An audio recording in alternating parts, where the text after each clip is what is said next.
The dust had barely settled on Matthew Porter's boots when he first laid eyes on the dilapidated farmhouse at the edge of Willow Creek. It was the summer of 1875, and the unforgiving Texas sun beat down mercilessly on the parched land as he guided his chestnut mare toward what he hoped would be his new beginning. Winona O'Malley wiped the sweat from her brow as she struggled to lift the heavy bucket of water from the well. Her hands, once soft and delicate, now bore the calluses of hard labor. 6 months had passed since her husband Patrick's death, leaving her alone with their 5-year-old daughter Ellie and a farm that demanded more strength than she possessed. The sound of approaching hoofbeats made her straighten, her hand instinctively reaching for the rifle propped against the well. Strangers meant trouble in these parts, and a widow alone was vulnerable prey. "Madam," Matthew called out, tipping his worn Stetson, "don't mean to startle you."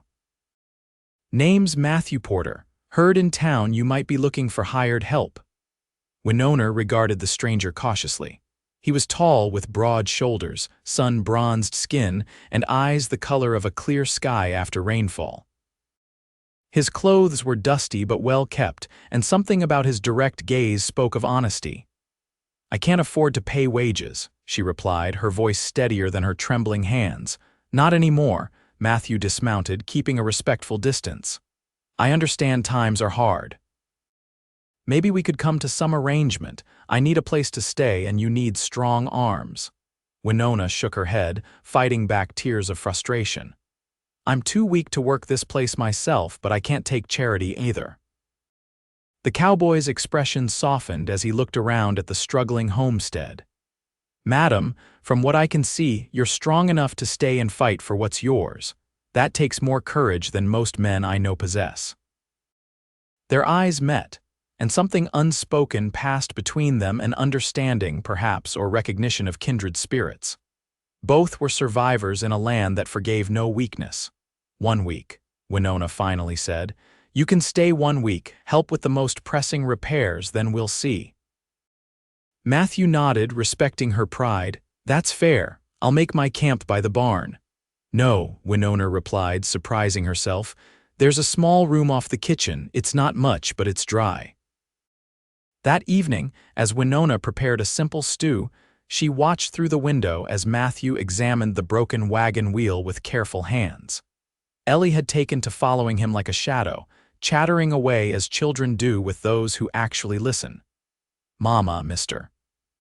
Porter says he can fix anything that's broken," Ellie announced when they sat down to eat. "Not everything, little miss," Matthew corrected gently. "But wheels and fences, those I can manage."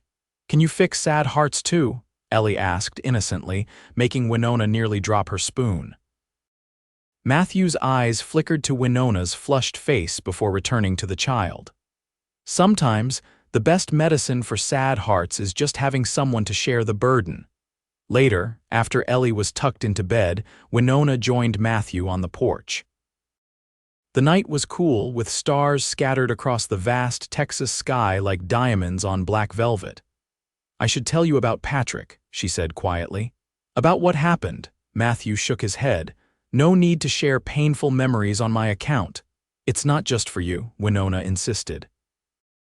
"It's been 6 months of silence, of nodding politely when people in town offer condolences, but never really speaking about it." So she told him about Patrick O'Malley, a kind Irishman with dreams as vast as the horizon, who'd brought her west from Boston with promises of their own land and prosperity. How they'd built this place together, plank by plank. How the drought had come, followed by raiders who'd stolen their cattle. How Patrick had ridden out one morning to track them and never returned alive. "They brought him back 2 days later," she whispered. "Shot in the back. They never found who did it." Matthew listened in silence, offering no empty words of comfort, just the solid presence of someone who understood that some pains couldn't be soothed with mere platitudes. "Why did you stay?" he finally asked. "Most widows would have sold up, moved back east." Winona looked out at the darkened land that had taken her husband but still held their dreams. "Because this is our home, Patrick's blood is in this soil now, and because I don't know how to give up, even when I should." That's not weakness, Mrs. O'Malley. That's the kind of strength that built the West. The week passed swiftly. True to his word, Matthew repaired the wagon, patched the leaking roof, mended fences, and replanted the small vegetable garden that had withered in the heat. Each day, Winona found herself watching him work, admiring not just his physical strength but the quiet competence with which he approached each task. By the sixth day, she knew she couldn't let him leave. "The arrangement is working well," she said over dinner, careful to keep her voice businesslike. "If you're amenable, perhaps you could stay on through harvest." Matthew studied her face, seeing beyond her pragmatic proposal. "Are you sure that's wise? People talk, Mrs. O'Malley." "People always talk," she replied dismissively. "And please call me Winona. If you're to stay, formalities seem unnecessary." He nodded slowly. "Winona, then, and yes, I'd be happy to stay through harvest." Summer stretched into autumn, bringing with it cooler nights and the promise of rain. The farm began to show signs of recovery under Matthew's careful attention. The vegetable garden yielded enough to sell the surplus in town, and he'd managed to trade labor with neighboring farms to acquire 2 milk cows and a small flock of chickens. Winona found herself laughing again, a sound that had been absent from the homestead for too long. Ellie blossomed under Matthew's kind attention, learning to ride the gentle mare he'd bought specifically for her 6th birthday, a luxury Winona would have protested if not for the joy it brought her daughter. But the improved circumstances couldn't mask the growing tension between them.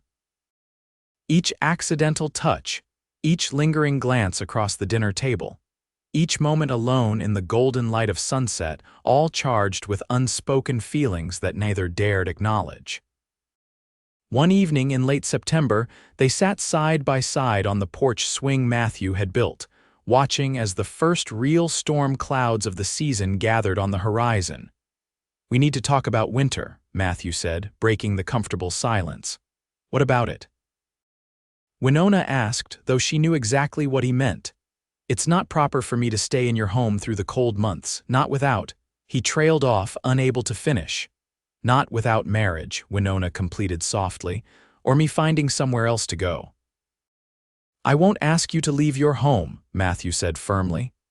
"And I won't ask you to marry me out of obligation," she countered, a flash of hurt in her eyes. Matthew turned to face her fully, his calloused hand gently tilting her chin upward. "Winona O'Malley, is that what you think?"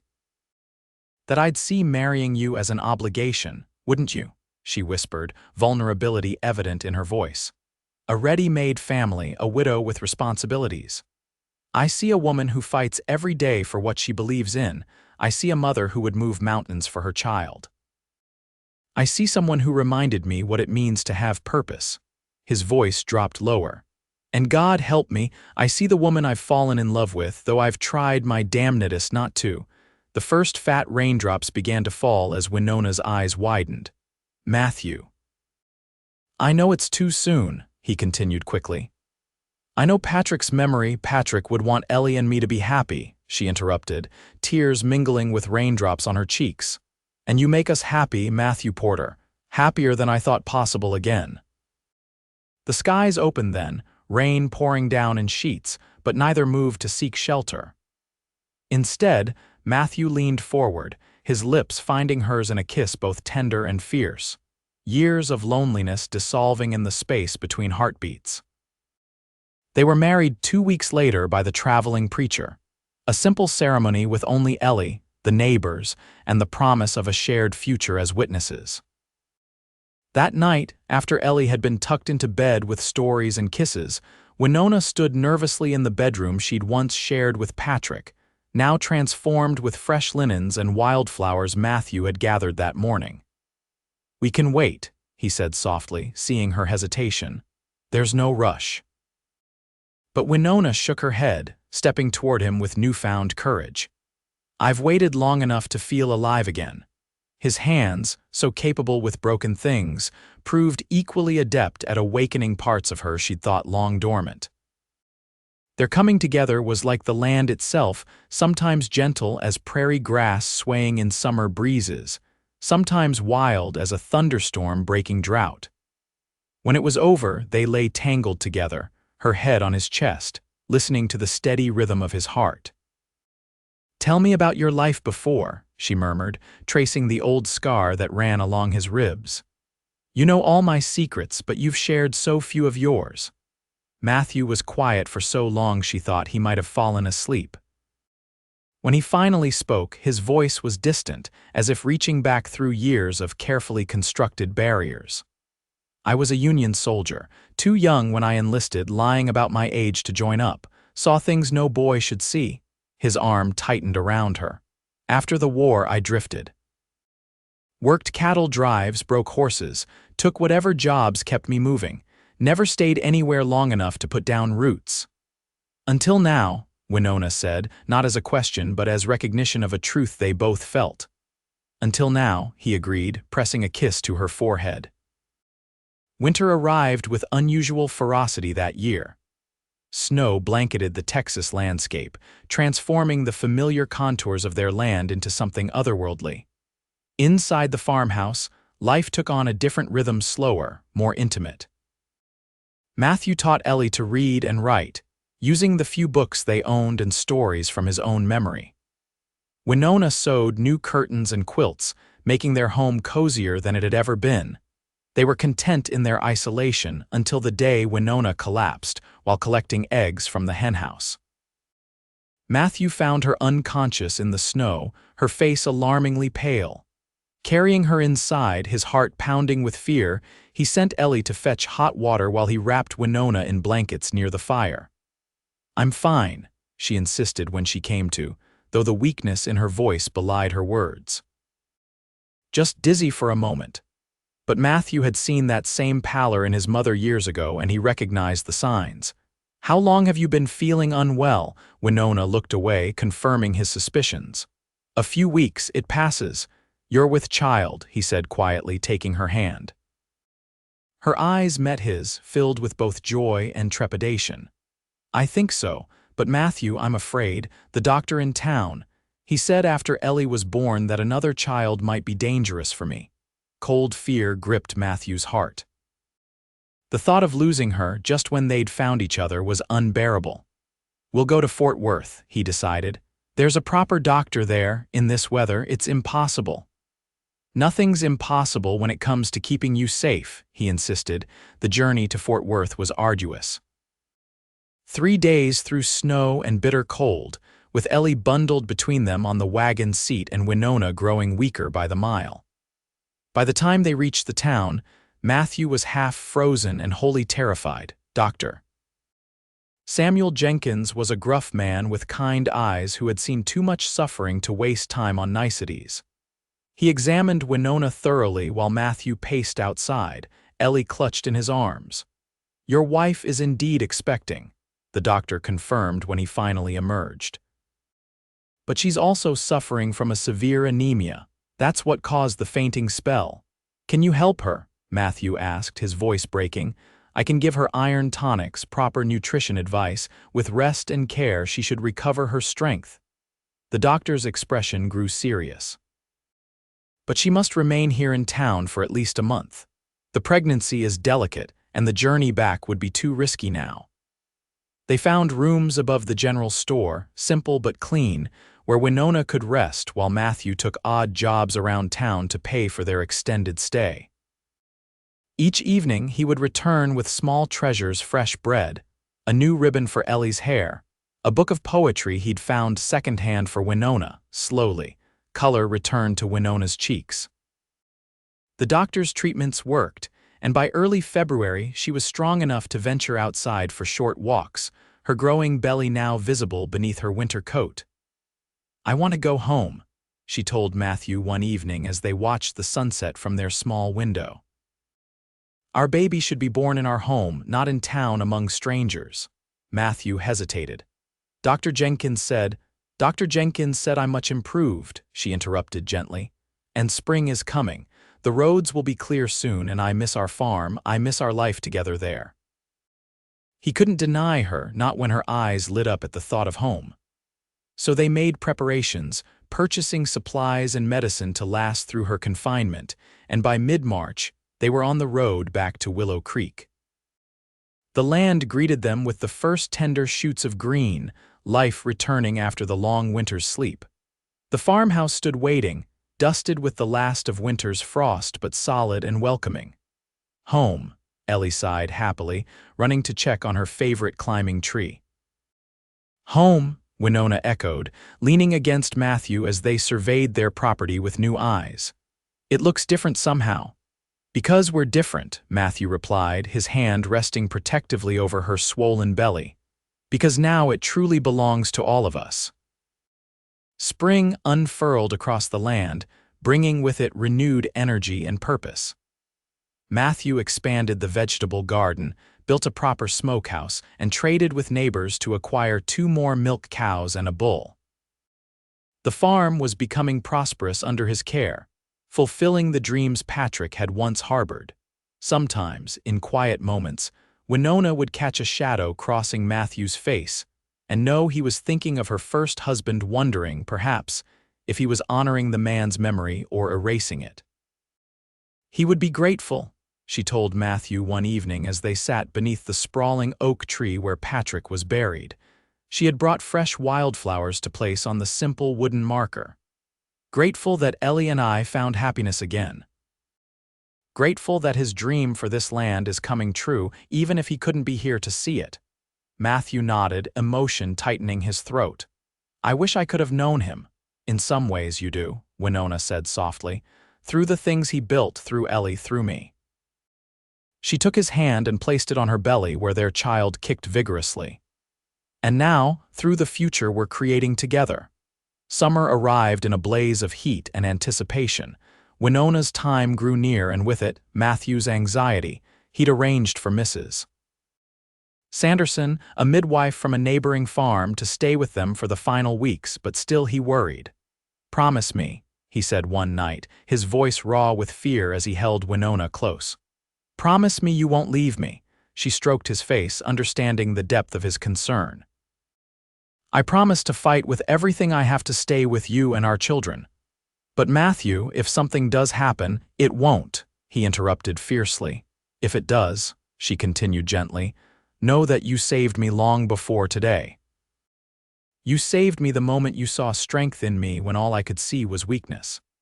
Their son was born on the hottest day of July 1876, a robust boy with a lusty cry and his father's blue eyes.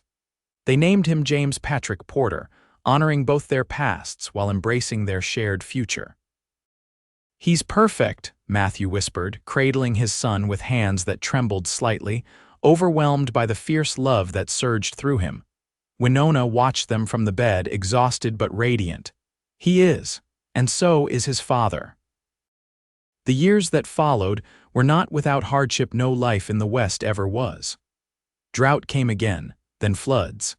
They faced cattle rustlers, crop failures, and the 1,000 natural shocks that tested all who dared to carve a life from this untamed land. But they faced each challenge together, drawing strength from each other when one faltered. Their family grew with the addition of twin daughters, Sarah and Hannah, born 3 years after James.